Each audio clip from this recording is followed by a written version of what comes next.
ஐந்தாவது மந்திரம். யத் வாசானப்யுதிதம்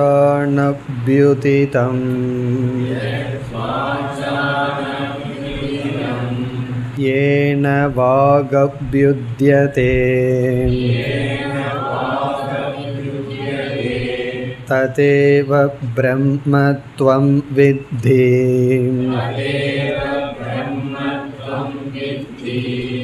நேதம் எதிதமுபாசதே.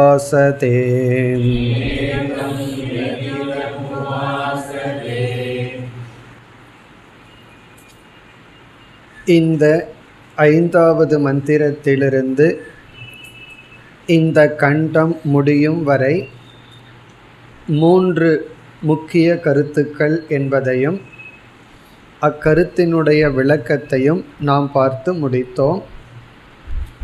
முதல் கருத்து மகா வாக்கியம், இரண்டாவது கருத்து பிரம்ம அப்பிரமேயம், மூன்றாவது கருத்து சகுண பிரம்ம நிஷேதம்.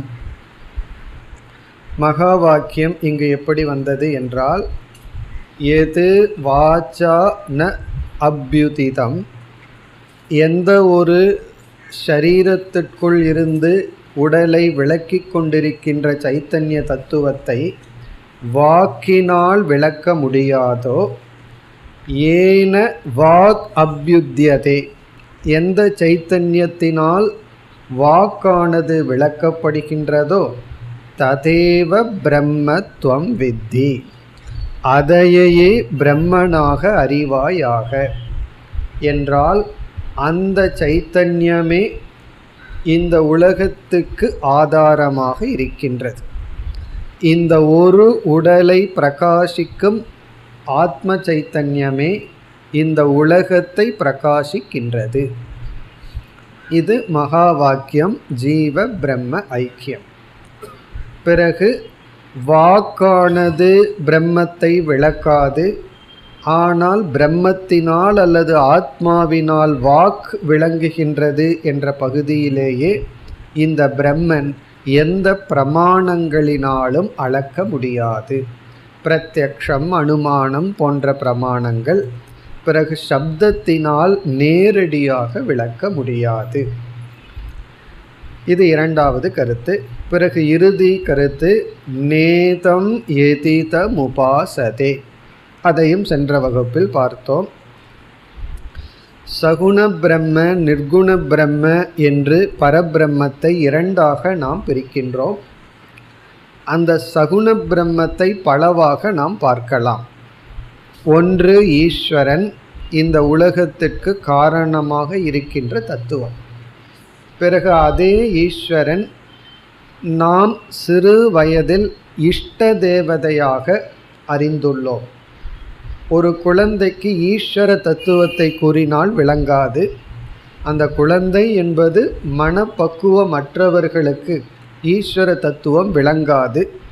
ஆகவே சிறு வயதிலிருந்து நாம் ஏதோ ஒரு நாம ரூபத்துடன் இறைவனை நமக்கு அறிமுகப்படுத்தி உள்ளார்கள், நாம் அறிந்துள்ளோம். அது இஷ்ட தேவதை என்று பார்த்தோம். அந்த இஷ்ட தேவதை ஈஸ்வரனிடமிருந்து வேறல்ல. பிறகு அடுத்ததாக ஈஸ்வரன் அல்லது சகுண பிரம்ம அதிஷ்டான தேவதையாக இருப்பதை பார்த்தோம். இந்த உலகத்தில் உள்ள ஒவ்வொரு ஐஸ்வர்யத்திற்கும் ஒவ்வொரு பெருமைக்கும் ஆதாரமாக அதிஷ்டானமாக இருக்கின்ற தேவதைகள். வேதத்தினுடைய கர்மகாண்டத்தில் ஒவ்வொரு ஐஸ்வர்யத்தை அடைய அந்தந்த அதிஷ்டான தேவதைகளை குறித்து யாகங்கள் பூஜைகள் எல்லாம் சொல்லப்பட்டிருக்கின்றது. சில கஷ்டங்கள் இருந்தால் அது நிவர்த்தியாக வேண்டுமென்றால் அதற்கு சில தேவதைகள், சில ஐஸ்வர்யத்தை அடைய சில தேவதைகள் சொல்லப்பட்டுள்ளது.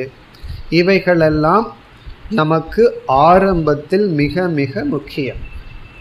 பிறகு நிர்குண பிரம்ம என்ற இடத்திற்கு வரும்பொழுது உபாசிய உபாசக பேதம் நீக்கப்படுகிறது. நான் வழிபடுபவன், இந்த தத்துவம் வழிபடப்படுவது என்கின்ற பேதம் நீக்கப்படுகின்றது. அது இறுதி நிலையில். அது நீக்கப்பட்ட பிறகும் விவகாரத்தில் இருக்கும் பொழுது ஈஸ்வரன் இந்த ஜெகத் இதெல்லாம் விவகாரத்தில் நாம் பயன்படுத்துவோம், பின்பற்றுவோம். ஆனால் அறிவுபூர்வமாக அந்த பேதமானது நீக்கப்படுகிறது. இங்கு சகுண பிரம்மன் முக்கியமல்ல, அல்லது சகுண பிரம்மே நம்முடைய லட்சியம் அல்ல என்று கூறப்படுகிறது. சகுண பிரம்ம நிஷேதம் செய்யப்பட்டுள்ளது. எது இதம் உபாசதே, எந்த இந்த நாமரூபமான மாயையுடன் கூடிய இஷ்ட தேவதை அதிஷ்டான தேவதை ஈஸ்வரனை வழிபடுகின்றார்களோ ந இதம், அது அந்த பிரம்மன் அல்ல. ஆனால் அதிஷ்டான தேவதை இஷ்ட தேவதை போன்றவைகளெல்லாம் நமக்கு ஆரம்பத்தில் மிக மிக அவசியம். இப்போ நாம் எதெல்லாம் ஆரம்பத்தில் படியாக பயன்படுத்தினோமோ இறுதியில் தான் அதை துறக்க வேண்டும். இதை நம்ம படித்தவுடன் ஆகவே நான் இஷ்ட தேவதையை துறக்கின்றேன் என்று துறந்து விடக்கூடாது. இஷ்ட தேவதையெல்லாம் நிர்குண பிரம்மத்தில் லயமாக்க வேண்டும். இங்கு அந்த இஷ்ட தேவதை அல்லது சகுண பிரம்மன் நிஷேதம் செய்யப்படுகின்றது. நிஷேதம் என்றால் இது முழுமையான பொருள் அல்ல, இதற்கு ஆதாரமாகவும் நிர்குண பிரம்மன் இருக்கின்றது. இனி இதே கருத்துதான் இந்த கண்டம் முடியும் வரை அமைந்துள்ள மந்திரங்கள். அடுத்து 6வது மந்திரம். என் மனசா நமனுதே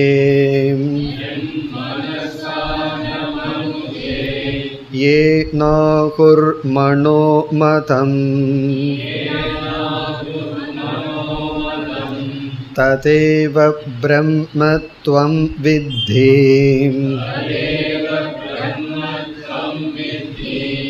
நேதம் யதிதமுபாசதே.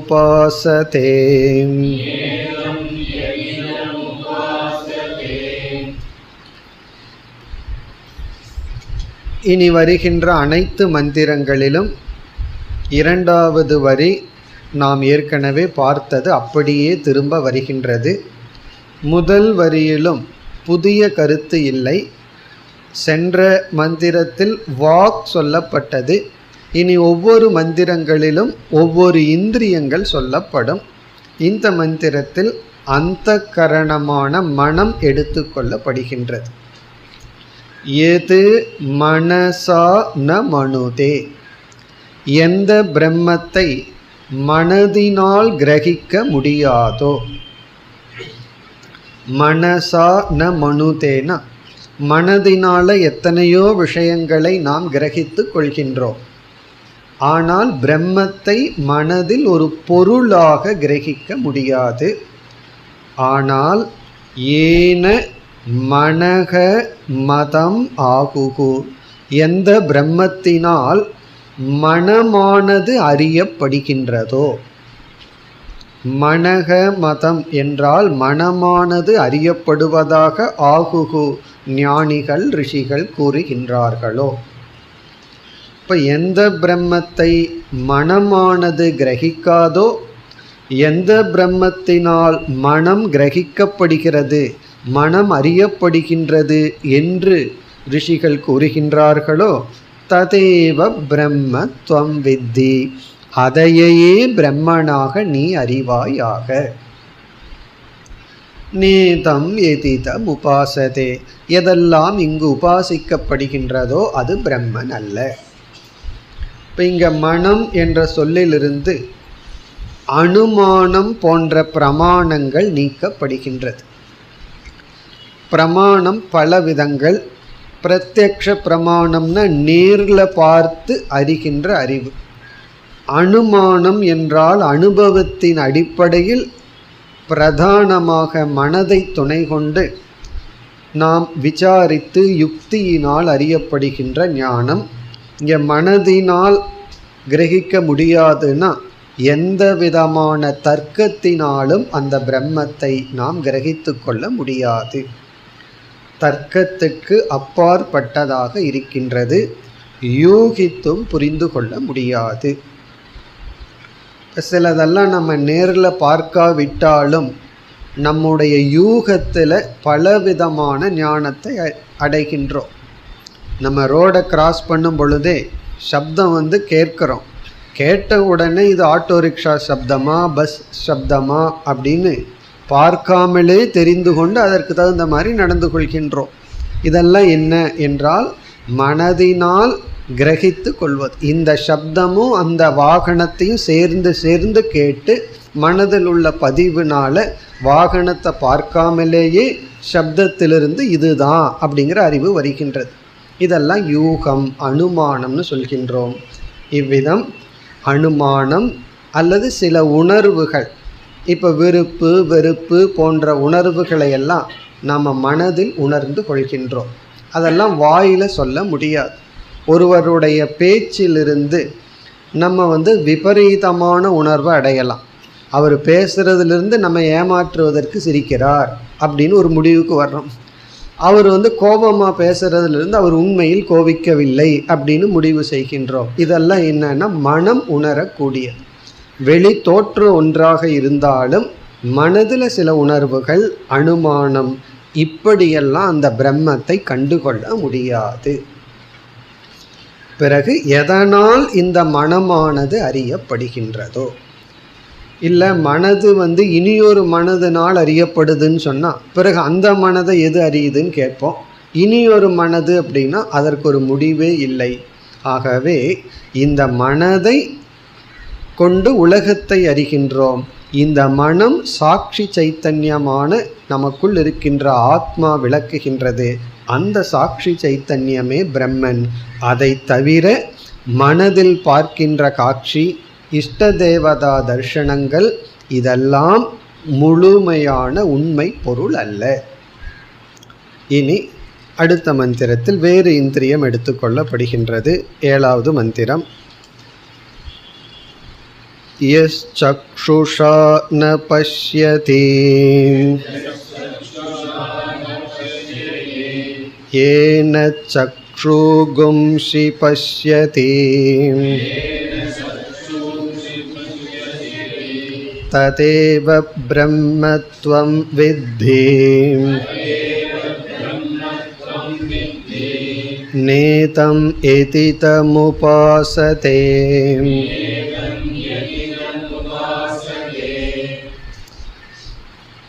இந்த மந்திரத்தில் கண் என்கின்ற இந்திரியம் எடுத்துக்கொள்ளப்படுகின்றது. எது சக்ஷுஷா ந பஷ்யதி, எந்த பிரம்மத்தை கண்ணானது காணாதோ, கண்ணால் பார்க்க முடியாதோ. சக்ஷுஷா ந பஷ்யத்தின்னா கண்ணால் பார்க்க முடியாதோ. இதிலிருந்து என்ன தெரிகின்றது? எதையெல்லாம் நம்ம பார்க்கின்றோமோ அதெல்லாம் முழு முதல் பொருள் அல்ல, அதெல்லாம் நிர்குண பிரம்மன் அல்ல. விவகாரத்தில் இந்த கண்ணில் எதை பார்க்குறோமோ அதுவே பிரம்மன் அல்ல என்றால் கனவுல பார்க்கறது பிரம்மன் ஆயிருமோ? சில பேர் கனவுல நான் சாமியை பார்த்தேன், கடவுளை பார்த்துட்டேன் அப்படின்னு சொல்வார்கள். அதெல்லாம் நம்ம ஏற்றுக்கொள்ளலாம் சகுண பிரம்மனாக இருந்தால். சகுண பிரம்மனாக இருந்தால் கனவுல வரலாம். ஏன்னா ஜாகிரத அவஸ்தையில் சகுண பிரம்மத்தையே நினைத்து நினைத்து கனவுல இறைவனுடைய காட்சி கிடைக்கலாம். அது நம்மை ஊக்குவிக்க பயன்பட வேண்டுமே தவிர, ஆகவே நான் பிரம்மத்தை பார்த்தாச்சுன்னு முடிவு செய்யக்கூடாது. இப்போ ஒருவர் சொல்லுவார், நான் கனவுல கடவுள் இப்படி எனக்கு இந்த மாதிரி செய்ய சொல்லி சொன்னார் அப்படின்னு சொல்வார்கள். இதெல்லாம் நம்ம ஏற்றுக்கொள்ளலாம். எந்த நிலையில் என்றால் பக்தி சாதனை என்ற நிலையில். ஆனால் முழு முதல் பொருள் என்பது கண்ணால் நினைவிலேயோ சொப்பன அவஸ்தையிலோ பார்க்கப்படும் பொருள் அல்ல. ஆனால் ஏன சக்ஷுகும்ஷி பஷ்யதி, ஆனால் எந்த பிரம்மத்தினால் கண்களானது பார்க்கப்படுகின்றதோ, கண்களை ஒருவன் பார்க்கின்றானோ. இப்போ கண்ணை காணும் ஒரு கண் இருக்கின்றது. இதெல்லாம் ஏற்கனவே நம்ம பார்த்ததான். சக்ஷுஷஸ் சக்ஷுகுங்கிறது தான் இங்கு கண்ணுக்கு கண்ணாக இருக்கின்றது. எதை கண் பார்க்காதோ, எதனால் கண் பார்க்கின்றதோ ததேவ பிரம்ம துவம் வித்தி, அதையே பிரம்மனாக நீ அறிவாயாக. நேதம் எதிதம் உபாசதே, எதெல்லாம் இங்கு தியானிக்கப்படுகின்றதோ பார்க்கப்படுகின்றதோ அது பிரம்மன் அல்ல. அப்போ இந்த இடத்துல நம்ம புரிந்து கொள்ள வேண்டியது, கண்ணால் பார்க்கப்படும் எதுவுமே உண்மை அல்ல, மனதால் பார்க்கப்படுவதும் உண்மை அல்ல. அது சென்ற மந்திரத்தில் பார்த்தோம். இங்கு கண்ணால் பார்க்கப்படுவதும் உண்மை அல்ல. சரி, காதால் கேட்குறதெல்லாம் உண்மையாகி விடுமா என்றால், 8வது மந்திரம், யத் ஸ்ரோத்ரேன ஸ்ருணோதி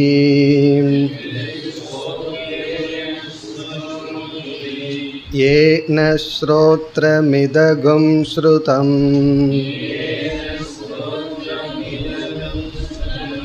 ததேவ பிரம்மத்வம் வித்தி நேதம் யதி தமுபாஸதே.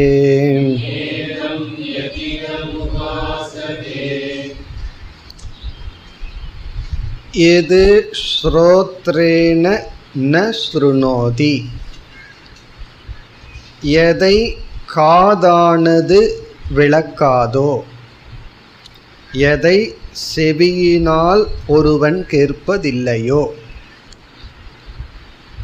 ஆனால் ஏன இதம் ஸ்ரோத்ரம் ஸ்ருதம், இந்த செவியானது கேட்கின்றதோ, எதை செவியானது கேட்காதோ, எதனால் செவியானது கேட்கின்றதோ, ததேவ பிரம்மத்வம் வித்தி, அதையே பிரம்மனாக அறிந்துகொள். இப்போ இதனுடைய பொருள் என்ன? பிரம்மன் அசப்தம், பிரம்மனிடத்தில் சப்தம் என்ற குணம் இல்லை. பிரம்மத்துக்குன்னு ஒரு சவுண்ட் இருந்ததுன்னா உடனே அந்த சப்தத்தை கேட்கலாம். சில பேரெல்லாம் சொல்வார்கள், நான் சப்தத்தை கேட்டேன், அது பிரம்மத்தினுடைய சப்தம் என்றெல்லாம். நாத பிந்து கலா அதீதக என்றெல்லாம் சொல்வார்கள். நாதம்னா சப்தம், சப்தம் சப்தத்துக்கு காரணம், இவைகளுக்கெல்லாம் அதீதமானது பிரம்மன். அமாத்ரா ஸ்வரூபம், மாத்திரை அமாத்ரா, அமாத்ரான சப்தமற்றது. இப்போ அந்த பிரம்மன் சப்தமற்ற ஸ்வரூபம், ஆகவே அந்த பிரம்மத்தை கேட்க முடியாது. எதையெல்லாம் நம்ம கேட்குறோமோ அதெல்லாம் சகுண பிரம்மன். அதாவது பக்தியில் பார்க்கிறதெல்லாம் பகவான் ஸ்வரூபம், கேட்பதெல்லாம் பகவானுடைய சப்தம்தான், சுவைப்பதெல்லாம் பகவானுடைய ஸ்வரூபம் என்றும் நம்ம சொல்லுவோம். ஒவ்வொரு இந்திரியங்களில் எதெல்லாம் அனுபவிக்கப்படுதோ அது ஈஸ்வர ஸ்வரூபங்கிறதுலேயும் சாஸ்திரம் சொல்கின்றது. இதே உபனிஷத்தில் பல இடங்களில் பார்ப்போம். சர்வம் கலு இதம் பிரம்ம, இவைகள் எல்லாமே பிரம்மன்தான். எதையெல்லாம் பார்க்கிறையோ அது பிரம்மன், எதையெல்லாம் நீ கேட்கிறையோ அது பகவானுடைய சப்தம் அப்படின்னு சொல்லுவோம். ஆனால் இந்த இடத்துல என்ன சொல்கிறோம்? எதையெல்லாம் பார்க்குறையோ அது பிரம்மன் அல்ல, எதையெல்லாம் கேட்குறையோ அது பிரம்மன் அல்லன்னு சொல்கிறோம். எப்படி இதை டேலி பண்ணுறதுன்னா, எதையெல்லாம் பார்க்குறையோ அது பிரம்மன் அப்படிங்கும்போது அது சகுண பிரம்மன், எதையெல்லாம் பார்க்கிறையோ அது பிரம்மன் அல்லன்னு சொல்லும் பொழுது அது நிர்குண பிரம்மன். அப்போ அங்கே விஷய பேதாத், அந்த ஸ்ருதி வாக்கியத்துக்குள்ள கான்ட்ரடிக்ஷன் கிடையாது. ஏன்னா சப்ஜெக்ட் அங்கே வேறு. எல்லாம் பார்க்கறதெல்லாம் கேட்கறதெல்லாம் பகவானுடைய சொரூபங்கிறது சகுண பிரம்மன். பிறகு அதெல்லாம் பகவான் அல்ல என்றால் நிர்குண பிரம்மன். ததேவ பிரம்மத்வம் வித்தி நேதம் யதிதம் உபாசதே. இனி இந்த கண்டத்தினுடைய இறுதி மந்திரம், யத் பிராணேன பிராணிதே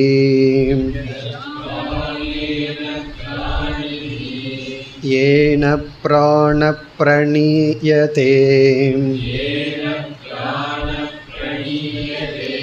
ததேவ பிரம்மத்வம் வித்தி நேதம் யதிதமுபாசதே.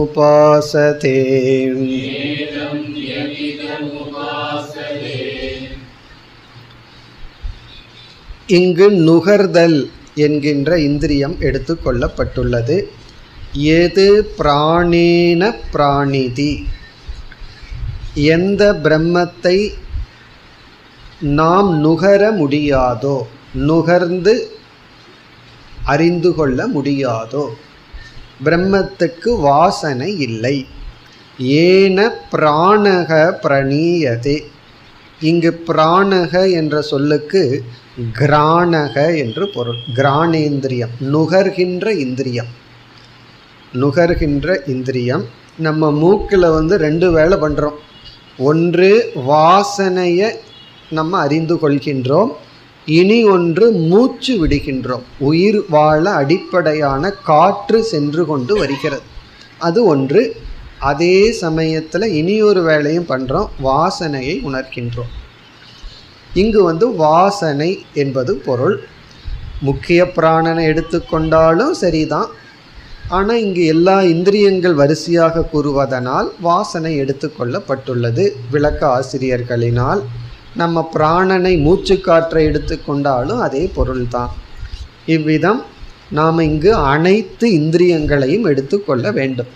எல்லா கர்மேந்திரியங்கள், எல்லா ஞானேந்திரியங்கள், பிறகு மனம் போன்ற அனைத்தையும் எடுத்துக்கொண்டு எந்த கருவிகளினாலும் அளக்க முடியாது. ஆனால் எதனால் கருவிகள் அந்தந்த வேலையை செய்கின்றதோ அந்த சரீரத்திற்குள் இருக்கின்ற சைத்தன்யமே பிரம்ம பூர்ண சைத்தன்யம். பிறகு இந்த அறிவு சொரூபமான நிர்குண சைத்தன்யம் யாரும் உபாசிக்க முடியாது. அதனால தான் உபனிஷத்தில் தியேயம் பிரம்ம ஞேயம் பிரம்ம என்று கூறுவார்கள். பிரம்மத்தை ரெண்டா பிரித்து சொல்வார்கள். தியேயம் பிரம்ம என்றால் தியானிக்கக்கூடிய பிரம்மன். தியேயம்னா தியானிக்கத்தக்க பிரம்மன், அது சகுண பிரம்மன். ஞேயம் பிரம்மனா அறியத்தக்க பிரம்மன் அப்படின்னு பிரிச்சார். உபனிஷத்தில் இருக்கிற பிரம்மன் ஞேயம் பிரம்ம. உபனிஷத்திலேயே உபாசனைகள் அல்லது கர்மகாண்டத்தில் இருக்கிற பிரம்மன் தியேயம் பிரம்ம. தியேயம்னா தியானிக்கக்கூடிய பிரம்மன். இப்போ தியானிக்கக்கூடிய பிரம்மன் அப்படின்னா அது சகுண பிரம்மன். அறியக்கூடிய பிரம்மன்னா நிர்குண பிரம்மன், ஞேயம் பிரம்ம. இங்கு ஒரு பிரம்மத்தை நம்ம தியானிக்க வேண்டும்னு சொன்னாவே அதற்கு சில குணங்கள் கொடுத்தாகணும். நிர்குண பிரம்மத்தை தியானி என்றால் நம்ம தியானிக்கவே முடியாது. அப்போ தியானம் என்று செய்ய வேண்டும் என்றால் அதற்கு ஒரு நாமம் தேவை, அதற்கு ஒரு உருவம் தேவை. சரி, உருவமே இல்லைன்னா அதுவே ஒரு உருவமாகும். அருவமும் ஒரு உருவம். Formless one is one form. Form இல்லாமல் தியானிக்கிறேன்னா அது ஆகாசம். கம் பிரம்மனெல்லாம் உபனிஷத்தில் ஆகாசத்தை தியானிப்பது ஒரு விதமான தியானம். அப்படி தியானிக்கின்றேன்னு சொன்னாவே மனதிற்குள் ஒரு இடத்தில் ஆதாரமாக வைத்து ஒரு விதமான குணத்துடன் பிரம்மத்தை வழிபடுகின்றேன் அர்த்தம். ரிலீஜியனில் இருக்கிற கடவுளெல்லாம் தியேயம் பிரம்ம. எல்லா ரிலீஜியன்லேயும் இறைவன் சொன்னான். அது உருவத்தோடு சொல்லியிருக்கலாம், உருவம் இல்லாமல் சொல்லியிருக்கான்ல, தியேயம் பிரம்ம. அதே ரிலீஜியனில் ஃபிலாசபி தத்துவம்னு வரும்பொழுது அது ஞேயம் பிரம்ம, அறியத்தக்க பிரம்மன். இப்போ அறியத்தக்க பிரம்மன் இடத்துல போய் என்ன பண்ணணும்னா அறிய வேண்டும். தியானிக்கத்தக்க பிரம்மத்திடத்தில் நாம் தியானம் செய்ய வேண்டும். அந்த தியானம் செய்வதற்காக சில குணங்களை நாம் அறிந்து கொள்ளலாம். ஆனால் அறிய வேண்டிய பிரம்மனிடத்தில் நாம் அறிவைத்தான் பயன்படுத்த வேண்டும். இத்துடன் இந்த உபனிஷத்தினுடைய முதல் கண்டம் முடிவடைகின்றது. இந்த உபனிஷத் 4 கண்டங்கள், கண்டம்னா செக்ஷன், 4 பகுதிகளாக பிரிக்கப்பட்டுள்ளது. இதில் முதல் கண்டம் முடிவடைகின்றது. இப்போ இந்த முதல் கண்டத்தினுடைய சாராம்சத்தை பார்த்தால், முதல் மந்திரமே கேள்வியுடன் ஆரம்பித்தது. கேனேஷிதம் பததி பிரேஷிதம் மனக. இதில் குருவினுடைய பெயரோ சிஷ்யனுடைய பெயரோ இல்லை, வேறு கதையும் இங்கு வரவில்லை, நேரடியாக ஆரம்பிக்கப்பட்டு விட்டது. இப்போ நம்ம கேள்வியையே நல்லா விசாரம் பண்ணி பார்த்தோம்.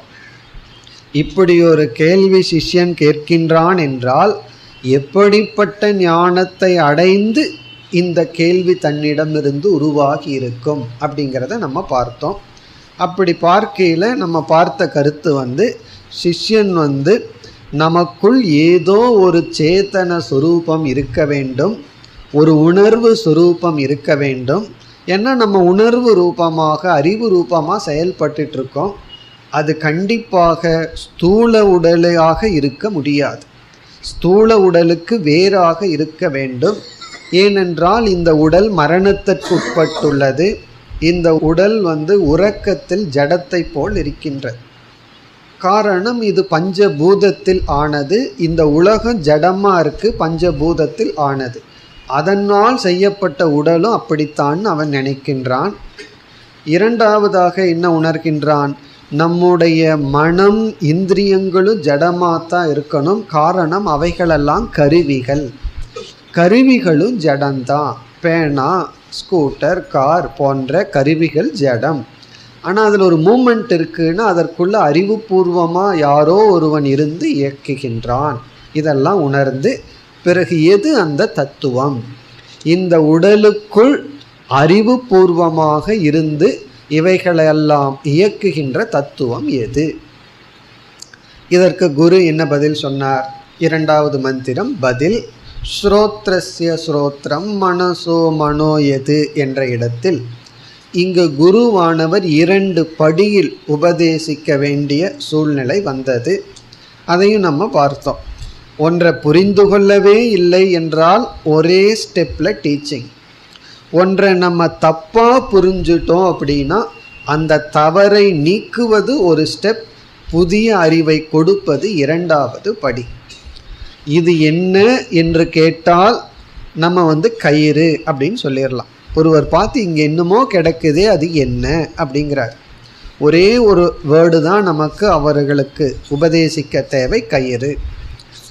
பிறகு அவர் என்ன சொல்கிறார்? இரண்டாவதா இங்கே பாம்பு இருக்குன்னு சொல்கிறார். அப்போ அவர் என்ன பண்ணியிருக்கார்? அவர் கயிற்றை பாம்புன்னு தப்பாக புரியும் பொழுது அங்கே மினிமம் 2 வார்த்தை தேவைப்படும். அதை 2 ஸ்டெப் தேவைப்படும். அந்த பாம்பானது கயிறு. இப்போ இது என்ன இருக்குன்னு கேட்டால் அவர் இடத்துல போய் அந்த பாம்பு கயிறுங்கிற வேண்டிய உபதேசம் அவசியம் இல்லை. ஏன்னா அவன் பாம்புன்னு தவறாக எடுத்துக்கொள்ளவே இல்லை. அப்போ ஒரே ஒரு ஸ்ட்ரெயிட் டீச்சிங். ஆனால் தப்பு நடக்கிற இடத்துல 2 படியாக சொல்ல வேண்டும். அதே போல் இங்கே என்ன தவறு நடந்துள்ளது? அறிவு சொரூபமாக நமக்குள் ஒரு தத்துவம் இருக்கின்றது. அந்த அறிவு சொரூபமான ஆத்மாவை ஜட சொரூபமான இந்த உடலின் மீது ஏற்றி வைத்து இந்த உடல் சேத்தனம்னு சொல்கிறோம். அழியாத ஆத்மாவிடத்தில் என்ன பண்ணுறோம்? உடலினுடைய அழிகின்ற தன்மையை ஆத்மாவிடத்தில் போட்டோம். இப்படி நம்ம 2 வேலை பண்ணியிருக்கோம்.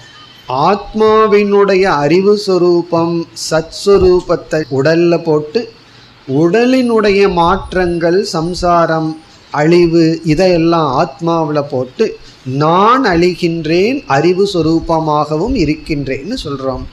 ஆகவே இந்த அறியாமையை நீக்க காது, கண்கள், மனம் போன்ற இந்திரியங்களில் எந்த ஒரு சேத்தனத்தை நீ அனுபவிக்கின்றாயோ அது அதை சார்ந்ததல்ல, அது ஆத்மாவை சார்ந்தது என்று நம்முடைய கரணத்தில் இருக்கின்ற உணர்வை நீக்கி அது ஆத்மஸ்வரூபமானது என்ற அறிவை கொடுக்க ஸ்ரோத்ரஸ்ய சோத்ரம், காதுக்கு காதாக விளங்குகின்றது. அப்படின்னா காதுக்கு காது என்ற தன்மை வர எந்த ஒரு ஆத்ம சைத்தன்யம் காரணமோ அதுதான் நீ கேட்ட கேள்விக்கான பதில் என்று சொல்லி, பிரேத்திய அஸ்மா லோகா தமிருதா பவந்தி என்று இந்த ஞானத்தை அடைந்தவர்கள் உயிரோடு இருக்கும் பொழுதே அகங்காரம் மமகாரத்தை விட்டு மகிழ்ச்சியாக இருந்து இறந்ததற்கு பிறகு மீண்டும் பிறப்பதில்லை என்ற ஞான பலனையும் கூறிவிட்டார். முதல் மந்திரம், இரண்டாவது மந்திரம் ஓவர். முதல் மந்திரத்தில் கேள்வி, ரெண்டாவது மந்திரத்தில் பதிலோடு ஞான பலன் எல்லாம் முடிஞ்சாச்சு. பிறகு மற்ற பகுதிகள் மூன்றாவது மந்திரத்திலிருந்து இந்த கண்டம் முடியும் வரை இந்த பதிலுக்கான விளக்கம் இந்த விளக்கத்தை இப்படி பார்த்தோம். மூன்றாவது மந்திரத்தில் மீண்டும், அதாவது கண்கள் காதுகள் போன்ற தத்துவங்கள் பிரம்மத்தை விளக்காது என்று சொல்லி, நாங்களும் இந்த பிரம்மத்தை ஒரு பொருளாக உங்களுக்கு விளக்க முடியாது என்று குரு கூறினார். பிறகு நான்காவது மந்திரத்திற்கு வந்தோம்னா முக்கியமான அழகான மந்திரம். அங்கு நம்ம ஒரு பெரிய விசாரம் செய்தோம். மீண்டும் இந்த ஆத்ம தத்துவம் விளக்கப்பட்டது வேறு ஒரு கோணத்தில். என்ன கோணத்தில்? இந்த உலகத்தில் இருக்கின்ற அனைத்து படைக்கப்பட்ட தத்துவங்கள் இரண்டாக பிரிக்கப்பட்டது. அறியப்பட்டது, அறியப்படாதது. எதெல்லாம் பகவான் படைத்துள்ளாரோ, பிரம்மத்துக்கு வேறாக எதெல்லாம் இருக்கோ அதை ரெண்டாக நம்ம பிரிச்சிடறோம். ஒன்று அறியப்பட்டது, இனி ஒன்று அறியப்படாதது. விதிதம் அவிதிதம். பிறகு இங்கு எப்படி ஆத்ம தத்துவம் உபதேசிக்கப்பட்டது? எதெல்லாம் அறியப்பட்டதோ அதற்கு வேறானது ஆத்மா. அப்போ அறியாததா இருக்கான்னா, எதெல்லாம் அறியாததோ அதற்கும் வேறானது. விதித அவிதிதத்துக்கு அப்பாற்பட்டது. அந்யதேவ தத் விதிதாத் அதோ அவிதிதாத் அதி என்று ஆத்மா என்பது அறியப்பட்டதுமல்ல, அறியப்படாததுமல்ல. ரொம்ப ஆச்சரியமாக இருக்கும் இதை நம்ம கேட்கும் பொழுது, யோசிக்கும் பொழுது. அறியப்பட்டதும் அல்ல, அறியப்படாததும் அல்ல. அறியப்பட்டதுக்கும் அறியப்படாததுக்கும் வேறொன்று இந்த உலகத்தில் இருக்குன்னா அது ஆத்மா ஒன்றுதான் என்று கூறி, சரி, இப்படிப்பட்ட விளக்க முறையானது குருவான உங்களுக்கு எப்படி கிடைத்தது? இதி சுஸ்ரும பூர்வேஷாம், இவ்விதம் நாங்கள் எங்கள் குருமார்களிடமிருந்து கேட்டோம் என்று சொல்லி, இந்த ஞானமும் இந்த ஞானத்தை விளக்குகின்ற முறையும் சம்பிரதாயமாக வந்துள்ளது என்று ஞானத்தினுடைய பெருமை பேசப்பட்டது. பிறகு ஐந்தாவது மந்திரத்திலிருந்து நாம் இப்பொழுது பார்த்து முடித்த 9வது மந்திரம் வரை இன்று நாம் பார்த்தோம். மகா வாக்கியம், பிறகு பிரம்மன் அல்லது ஆத்மா அப்பிரமேயம், பிறகு சகுண பிரம்மே முழுமையான பிரம்மன் அல்ல, சகுண பிரம்மத்துக்கும் தாண்டி நிர்குண பிரம்மன் இருக்கின்றது. இந்த கருத்துக்கள் இத்துடன் முதல் கண்டம் முடிவடைகின்றது. இனி நாம் இரண்டாவது கண்டத்திற்கு செல்கின்றோம். இரண்டாவது செக்ஷன், முதல் மந்திரம். ஏதி மன்யசே சுவேதேதி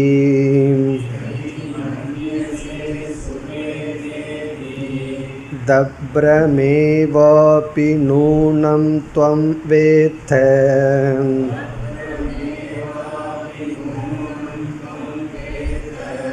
பிரம்மணோ ரூபம்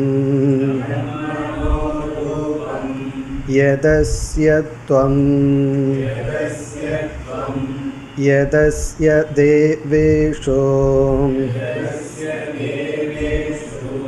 அதனு மீமாம்ஸ்யமேவ தே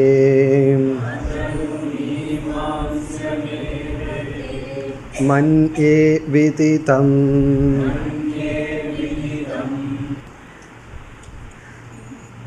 முதல் செக்ஷன் உத்தம அதிகாரிகளுக்காக கொடுக்கப்பட்டது. முதல் செக்ஷன் உத்தம அதிகாரிகளுக்காக. இந்த இரண்டாவது கண்டம் மத்தியம அதிகாரிகளுக்காக. மத்தியம அதிகாரிகளுக்காக அப்படின்னு என்ன அர்த்தம்? அதிகாரிகள் அப்படின்னு சொன்னால் தகுதி அடைந்தவர்கள். நம்ம வேதாந்தத்துக்குள்ள அதிகாரிங்கிற வார்த்தைக்கு தகுதி அடைந்தவன். அவன் அதிகாரி என்றால் அவன் தகுதி அடைந்தவன். லோக்கலில் அதிகாரி அப்படின்னா ஏதோ ஒரு பவரை உடையவன் அர்த்தம். அவனுக்கு ஏதோ பொசிஷன் இருக்குது, அவன் அந்த அதிகாரி இந்த அதிகாரின்னு சொல்லுவோம். இங்கே அதிகாரினா தகுதி. வேதாந்தத்திற்கு அதிகாரினா தகுதி அடைந்தவன். அந்த அதிகாரித்துவம் தகுதியானது உத்தமம், மத்தியமம், அதமம் என்று பிரிக்கப்படுகிறது. உத்தம அதிகாரினா அவன் முழுமையான அதிகாரித்துவத்தை அடைந்தவன் அர்த்தம். முழுமையாக தகுதியை அடைந்தவன், உத்தமமானவன், மேலானவன், முதல் நிலையில் இருப்பவன். மத்தியம அதிகாரினா இடைநிலையில் இருப்பவன். அதம அதிகாரினா கடைநிலையில் இருப்பவன், முதல் நிலையில் இருப்பவன். முதல் நிலையினா கீழ்நிலையில் இருப்பவன். அதமகன மோசம் அப்படின்னு அர்த்தம் கிடையாது. அதம அதிகாரினா இப்பொழுதுதான் அவனுக்கு தகுதி ஓரளவு வந்திருக்கு. அதம அதிகாரினா மிக மிக மோசமான அதிகாரின்னு அர்த்தம் அல்ல, கடைநிலையில் இருக்கின்ற அதிகாரி. ஏன்னா இவனுக்கு கீழே ஒரு ஆள் இருப்பார்கள், அது யார் தெரியுமோ? அனதிகாரி. அனதிகாரினா அதிகாரியே இல்லை, தகுதியே இல்லாதவனை காட்டிலும் கொஞ்சம் தகுதி உடையவன் உயர்ந்தவன் தான். ஆகவே அதம அதிகாரினா சிறு தகுதி இருக்கின்றது, ஏதாவது அவன் காதில் போட முடியும் அதம அதிகாரிக்கு. அனதிகாரி இருக்காரே, அவர் நம்ம எவ்வளவு வேகமாக காதில் கொடுக்குறோமோ அவ்வளவு வேகமாக திருப்பி நம்மகிட்டே வந்துடும். இந்த பந்து இருக்கே, பால், அதை எரிஞ்சால் எப்படி நம்மகிட்டேயே வருதோ அதே போல் அந்த வார்த்தை நம்மகிட்ட அப்படியே திரும்பி வரும். வரும்போது கொஞ்சம் ஃபோர்ஸ் எக்ஸ்ட்ராவாக வரும், அவங்களோட சில வார்த்தையும் சேர்ந்து நம்மகிட்ட திரும்பி வந்து விடும். அது அனதிகாரி. இப்படி அதிகாரியை சாஸ்திரம் மூன்றாக பிரிக்கின்றது. இனி யார் உத்தம அதிகாரி, மத்தியம அதிகாரி, அதம அதிகாரின்னு பார்ப்போம். யார் சாஸ்திரத்தை சரியாக புரிந்து கொள்கின்றார்களோ அவர்கள் உத்தம அதிகாரி. சாஸ்திரத்தை அப்படியே சரியா புரிந்து கொள்ளும் பொழுது அவர்கள் உத்தம அதிகாரிகளாக இருக்கின்றார்கள். இந்த சரியா புரிஞ்சுக்கிறத சம்யக் கிரகணம் அப்படின்னு சொல்லுவோம். சம்யக் கிரகணம் அப்படின்னு சொன்னால், கிரகணம்னா புரிஞ்சுக்கிறது, சம்யக் அப்படின்னா சரியாக, அப்படியே அப்படியே சரியா புரிஞ்சிட்டா அவர்கள் உத்தம அதிகாரிகள். அதாவது உத்தம அதிகாரி சரியா புரிஞ்சுக்கிறான்னு சொல்லலாம், அல்லது இவன் சரியா புரிஞ்சுக்கும் போது உத்தம அதிகாரியா இருக்கான். நாம் எப்போ சரியா புரிஞ்சுக்கிறோம் அப்பொழுது நாம் உத்தம அதிகாரியாக இருக்கின்றோம், மேலான உயர்நிலையில் இருக்கின்ற முழுமை அடைந்த அதிகாரிகள். நம்ம எப்படி புரிஞ்சுக்கலாம்? நமக்கு எப்போ தகுதிகள் முழுமை அடைகிறதோ அப்பொழுது நாம் சரியாக புரிந்து கொள்வோம். நமக்கு தகுதிகள் என்னைக்கு நமக்குள்ள முழுமை அடையுதோ அப்போ நம்ம புரிஞ்சுக்கிறது முழுமையாக இருக்கும். இது சாஸ்திரம் மட்டுமல்ல, விவகாரத்திலேயே ரெண்டு பேர் பேசிகிட்டு இருக்கும் பொழுது அவர் என்ன உண்மையிலேயே சொல்கிறார் அதை சரியாக புரிஞ்சிட்டோம்னா அவன் உத்தம விவகாரி, ஒழுங்காக உத்தமமாக விவகாரம் பண்ணுறவன் அர்த்தம். நம்முடைய வீட்டில் ரிலேஷன்ஷிப்பில் 99% ப்ராப்ளம் ஏன் வருதுன்னு சொன்னால், ஒருவருடைய வார்த்தையை நாம் இனி ஒருவர் சரியாக புரிந்து கொள்வதில்லை, அப்படியே புரிந்து கொள்வதில்லை. ஒன்றா தப்பாக புரிஞ்சுக்கிறோம், எப்படி வேணாலும் தப்பாக புரிஞ்சுக்கலாம். அவர்கள் சொல்வதை நம்ம எந்த விதத்தில் வேண்டுமானாலும் தவறாக புரிந்து கொள்ளலாம். இப்போ உதாரணமாக சாஸ்திரத்தில் உதாரணம் சொல்வார்கள். ஒரு குழந்தை அம்மாவை இரிட்டேட் பண்ணிகிட்டே இருக்கு. உடனே அம்மா கோவப்பட்டு விஷம் புங்க்ஷ்வ அப்படின்னு சொல்கிறாள், போய் விஷத்தை குடி அப்படின்னு திட்டுகின்றாள். உடனே அந்த குழந்தை தாய் சொல்லை தட்டாதே அப்படின்னு சொல்லி போய் இப்போ தான் இந்த கரப்பாம்பூச்சி அடிக்கிறதுக்கெல்லாம் எத்தனையோ விஷங்கள் இருக்குமே, சாக் பீஸ் முதல் கொண்டு எத்தனையோ விஷம் இருக்குது. அம்மா சொன்னபடி கேட்கணும்னு சொல்லி குடிச்சதுன்னு வச்சுக்கோமே, அதைத்தான் எல்லாம் செய்து கொண்டு இருக்கின்றார். இப்போ அந்த இடத்துல சாஸ்திரம் என்ன சொல்லுதுன்னா, அம்மா விஷத்தை குடி, எங்கேயோ போய் தொலை, இப்படியெல்லாம் சொல்வார்கள் கோவப்பட்டா. இதனுடைய அர்த்தம் என்ன? அந்த வாச்சியார்த்தத்தை எடுத்து கொள்ளக்கூடாது. அந்த குழந்தை அந்த அர்த்தத்தை எடுத்துக்காமல் என்ன அர்த்தத்தை எடுத்துக்கணும் அப்படின்னா, இப்போ நாம் செய்கிற காரியத்தை செய்யக்கூடாது. இப்போ நாம் ஏதோ ஒன்று பண்ணி அம்மாவுக்கு கோபம் வந்திருக்கே அதை செய்யக்கூடாதுன்னு புரிஞ்சுக்கணும். இதுக்கு பேர் வெங்கியார்த்தம் அப்படின்னு சொல்வார்கள். வெங்கியார்த்தம்னா சொல்கிற வார்த்தைக்கும் அம்மாவினுடைய மனதிலிருந்து எந்த அறிவை கொடுக்கணுங்கிறதுக்கு சம்பந்தமே இல்லை. ஏதோ குறும்பு பண்ணிகிட்ருக்கு, அதை பண்ணாதன்னு சொல்கிறதுக்கு அம்மா பயன்படுத்துகிற வார்த்தைக்கு சம்பந்தமே இல்லை. அதை குழந்தை புரிஞ்சிட்டா உத்தம அதிகாரி. பல சமயம் குழந்தை புரிஞ்சுக்கும், பல சமயம் புரிஞ்சுக்காது. இதே போல் ஒவ்வொரு டிரான்சாக்ஷன்லையும் ஒருவர் ஒன்று சொன்னால் அது என்ன தாத்பரியம், மனதிற்குள்ள எதை சொல்வதற்காக இந்த வார்த்தையை பயன்படுத்துகின்றார்கள், அதை புரிஞ்சிட்டா உத்தம அதிகாரி. ஒரு சுவாமிஜி இருந்தார், அவர் ஒரு மகான். இருந்தாலும் அவர் கொஞ்சம் கோபம் வரும், அது ஒன்று தான் அவருடைய வீக்னஸ். மற்றபடி ரொம்ப பர்ஃபெக்டாக இருப்பார். ஒரு முறை கோவப்பட்டு சிஷ்யனை பார்த்து ஏதோ சிஷ்யன் செஞ்ச சிறிய தவறுக்கு என் மூஞ்சியில் முழிக்காதுன்னு சொல்லிட்டார். சாதாரணமாக சொல்கிறது தான். அந்த சிஷ்யன் அது ஒரு விரதமாக எடுத்துட்டு இனிமேல் அவர் மூஞ்சியில் முழிக்க மாட்டேன் அப்படின்னு 20 வருஷம் 25 வருஷம் அவருக்கு பக்கத்துலேயே எங்கேயோ இருந்தார். அவர் மூஞ்சியில் முழிக்கலை. காரணம் என்ன? குரு சொல்லியிருக்கார், குரு சொன்ன வார்த்தையை நான் கேட்கணும் அப்படின்னு சொல்லி. இதனுடைய அர்த்தம் என்னன்னா, இதுதான் ஒருவருடைய இன்டென்ஷன், ஒருவருடைய தாத்பரியத்தை புரிந்து கொள்ளாமல் இருத்தல். இப்படி புரிஞ்சுக்காதது தான் எல்லா விதமான ரகளைக்கும் ப்ராப்ளத்துக்கும் காரணம். 2 பேர் சண்டை போட்டுட்ருக்காங்கன்னு பார்த்தோம்னா நம்ம இதை புரிஞ்சிட்டோம்னா சிரிப்பு தான் வரும். அவங்களோட சண்டை, இவங்க சொல்கிறத அவங்க புரிஞ்சுக்கலை, அவங்க சொல்கிறத இவங்க புரிஞ்சுக்கிறது இல்லாமல் 2 பேரும் புரிஞ்சுக்காமல், ஆனால் சொல்கிறது என்ன தெரியுமா, நான் சொல்கிறத நீ புரிஞ்சுக்கல, நீ சொல்கிறத நான் புரிஞ்சுக்கலன்னு தான் ரகலையே நடக்கும். நான் சொல்கிறத நீ புரிஞ்சிக்க மாட்டேன்னு ரகலை. 2 பேர் இதை சொல்வார்கள், 2 பேருமே புரிஞ்சுக்காம. எல்லா ஃபைட்டுக்கும் அந்த உத்தம அதிகாரித்துவம் இல்லாதது தான் காரணம். இப்போ சமயக் கிரகணம்னா அந்த வார்த்தைக்கு அப்பாற்பட்டு புரிஞ்சிக்க வேண்டியதெல்லாம் இருக்குது. அந்த வார்த்தையினுடைய தாத்பரியத்தை புரிந்து கொள்ள வேண்டும். வார்த்தை பிரம்மத்தை மட்டும் விளக்காது, எத்தனையோ விஷயங்களை வார்த்தை விளக்காது. சாதாரண விவகாரத்துலேயும் கூட சில விஷயங்களை வார்த்தைக்கு சக்தி கிடையாது விளக்குவதற்கு.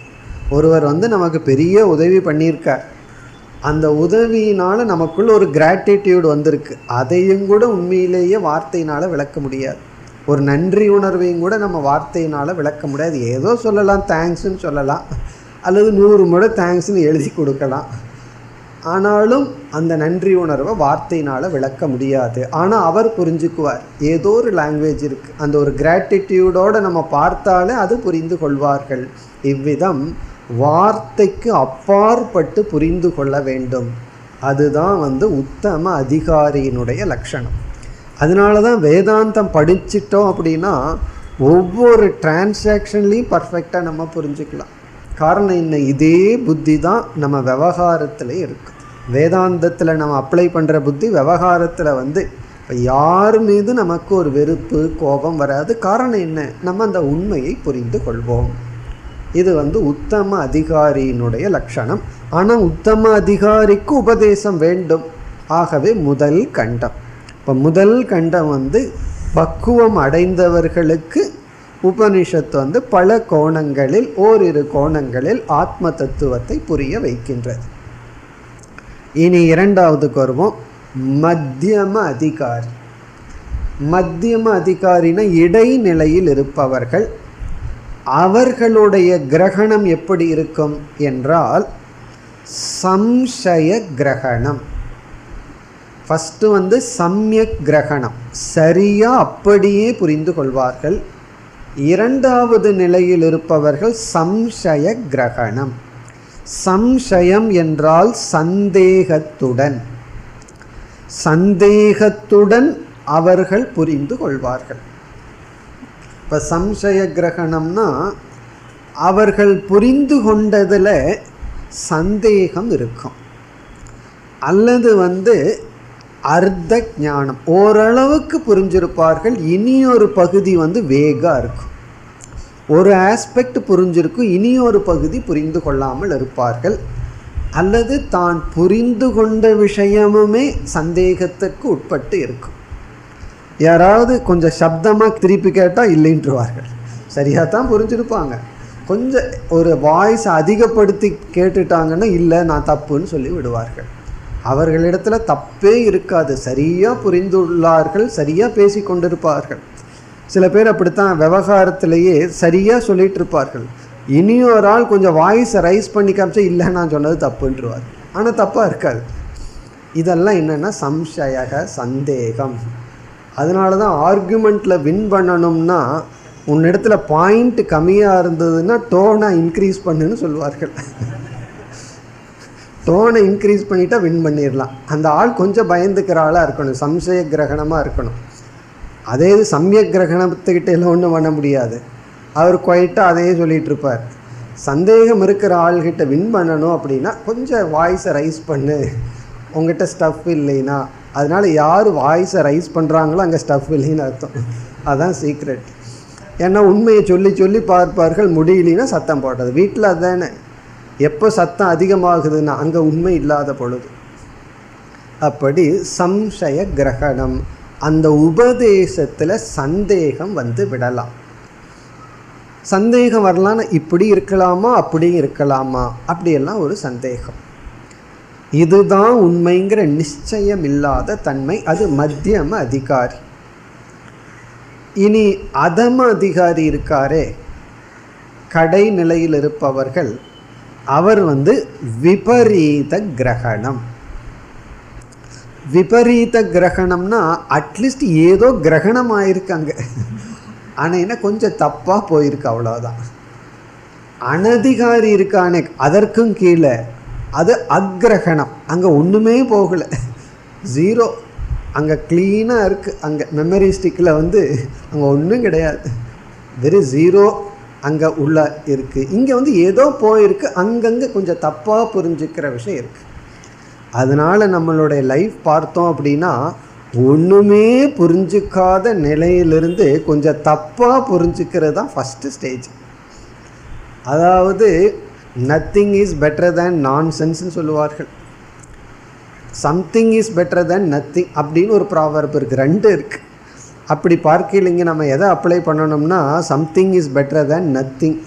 ஒன்றுமே இல்லாமல் இருக்கிறதுக்கு சம்திங் இஸ் பெட்டர் அப்படின்னு புரிஞ்சுட்டு, ஒன்றுமே புரியாமல் இருக்கிறதுக்கு கொஞ்சம் தப்பாக புரிஞ்சுக்கிறது அப்படின்னு என்ன, சகுண பிரம்மத்தை நிர்குணன்னு புரிஞ்சுக்கிறது, இஷ்ட தேவதையைத்தான் சத்தியமாக புரிந்து கொள்ளுதல். இப்படி கொஞ்சம் விபரீதமான கிரகணம் இருக்கும். இந்த விபரீத கிரகணம் நடக்கணுன்னாவே அந்த வாக்கியத்தில் நமக்கு ஸ்ரத்தை இருக்கணும், பிரம்ம தத்துவத்தில் ஸ்ரத்தை கொஞ்சமாவது இருக்கணும். இப்படி வந்து சம்யக் கிரகணம், சம்சய கிரகணம், விபரீத கிரகணம், அக்ரகணம். அக்ரகணம்னா புரிஞ்சுக்காமையே இருக்கிறது, அனதிகாரினாம், அதிகாரித்துவம் இல்லாதவர்களிடம். இப்போ வந்து உபனிஷத் வந்து அனதிகாரிகளுக்கு பேசுவதில்லை, அதிகாரிகளுக்கு பேசுகின்றது. அப்போ உபனிஷத் என்ன பண்ணணும், உத்தம அதிகாரிகளுக்கே பேசிகிட்டு இருந்தால் போதாது, உபனிஷத் இறங்கி வர வேண்டும். உத்தம அதிகாரிகிட்ட பேசி பிறகு மத்தியம அதிகாரிக்கு கொஞ்சம் பேசணும், பிறகு அதம அதிகாரிகளிடம் பேச வேண்டும். இந்த இரண்டாவது செக்ஷன் மத்தியம அதிகாரிகளுக்காக, மத்தியம அதிகாரிகளுக்காக, இடைநிலையில் இருக்கின்ற மாணவர்களுக்காக. அப்போ உபனிஷத்து என்ன விட்டுடுதுன்னு நினைக்கக்கூடாது. சில பேர் நான் வந்து அதம அதிகாரியாக இருக்கிறேன்னா அது அடுத்த 2 செக்ஷன். 3, 4வது செக்ஷன் வந்து அதற்கும் கீழ் இருப்பவர்களுக்காக. உடனே கதை சொல்ல ஆரம்பிச்சிடும் உபனிஷத்து. கதை சொல்லி பிறகு கதையிலிருந்து கருத்துக்கு வருகின்றது. ஆகவே இந்த கேனோபனிஷத்தை நம்ம எப்படி பிரிக்கிறோம், முதல் செக்ஷன் உத்தம அதிகாரிகளுக்காக, 2வது கண்டம் மத்தியம அதிகாரிகளுக்காக, 3, 4 என்ற கடைசி 2 செக்ஷன் அதற்கும் கீழுள்ள நிலையில் இருப்பவர்களுக்காக. இப்போ இந்த மத்தியம அதிகாரிகளுக்கு இப்போ நம்ம வருவோம். இப்போ இங்கு வந்து என்ன நடக்கின்றது, இந்த முதல் மந்திரத்தில் குருவினுடைய ஒரு உபதேசம், சிஷ்யனை பார்த்து ஒரு கேள்வி கேட்கின்றார். இப்போ குரு கேள்வி கேட்கின்றார், இந்த செக்ஷனுடைய முதல் இப்போ நம்ம படித்த மந்திரத்தில் குருவானவர் சிஷ்யனை பார்த்து கேள்வி கேட்கின்றார்.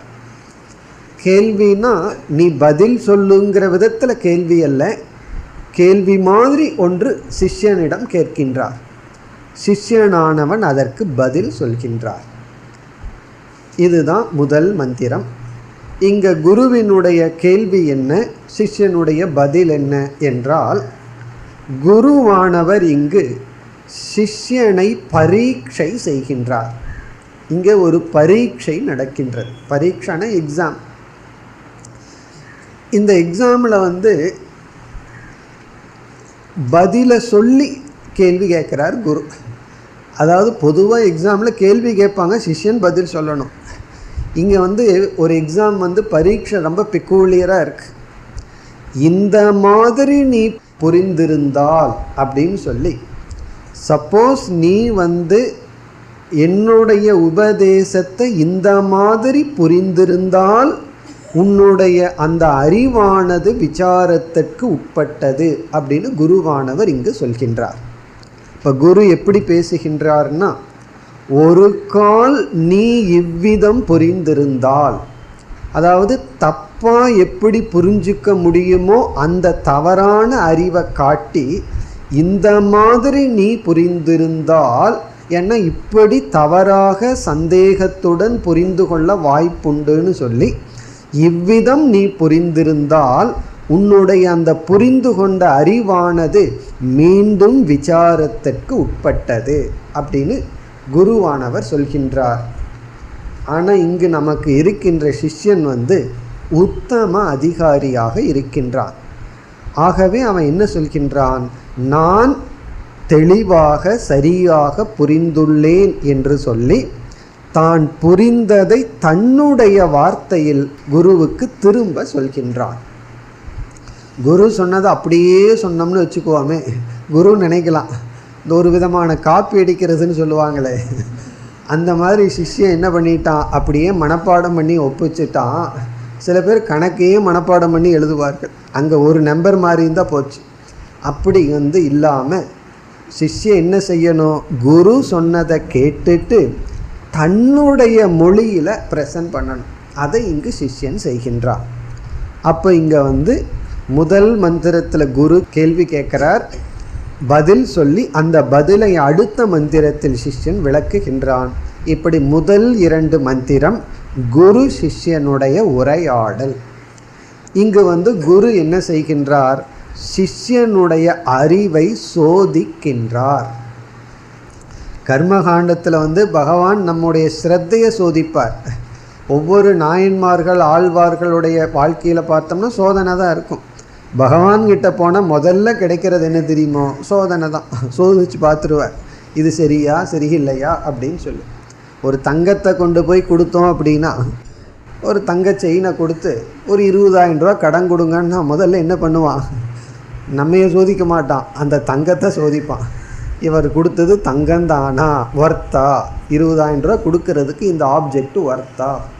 அப்படி பகவான்கிட்ட போய் அனுகிரகத்தை கேட்குறோம், கடனாக தான் கேட்குறோம். ஞானம் வந்தால் திருப்பி கொடுத்துட்றேன், ஞானம் வர்ற வரைக்கும் கொஞ்சம் உன்னோட அனுகிரகத்தை கொடு, அதுக்கப்புறம் நீ எவ்வளோ கஷ்டமாக இருந்தாலும் அந்த ஞானம் அதை டேக் கேர் பண்ணிக்கும், அது வரைக்கும் உன்னுடைய அனுகிரகத்தை கொடுன்னு கேட்கும்போது நாம் கொடுக்குற செயின் ஸ்ரத்தை தான்.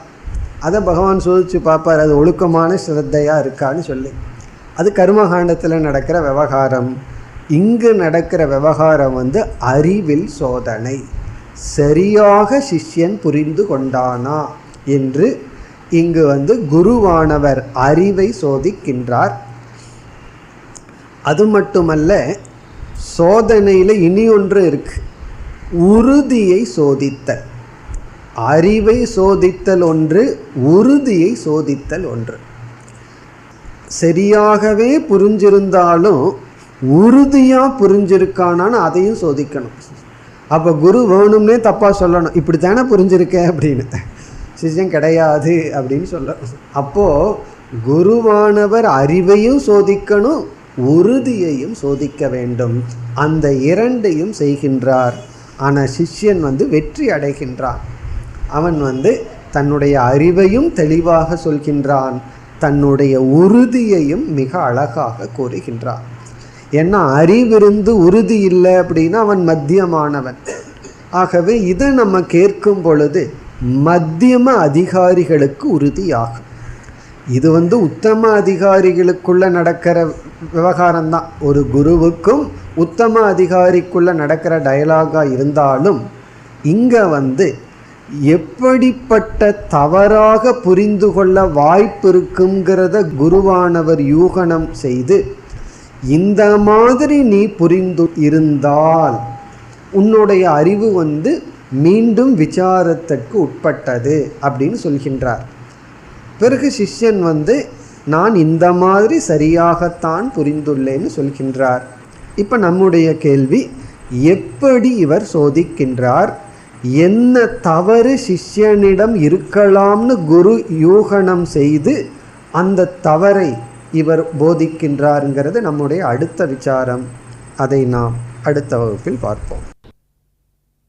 ஓம் பூர்ணமத பூர்ணமிதம் பூர்ணாத் பூர்ணமுதச்யதே பூர்ணஸ்ய பூர்ணமாதாய பூர்ணமேவாவசிஷ்யதே. ஓம் சாந்தி சாந்தி சாந்தி.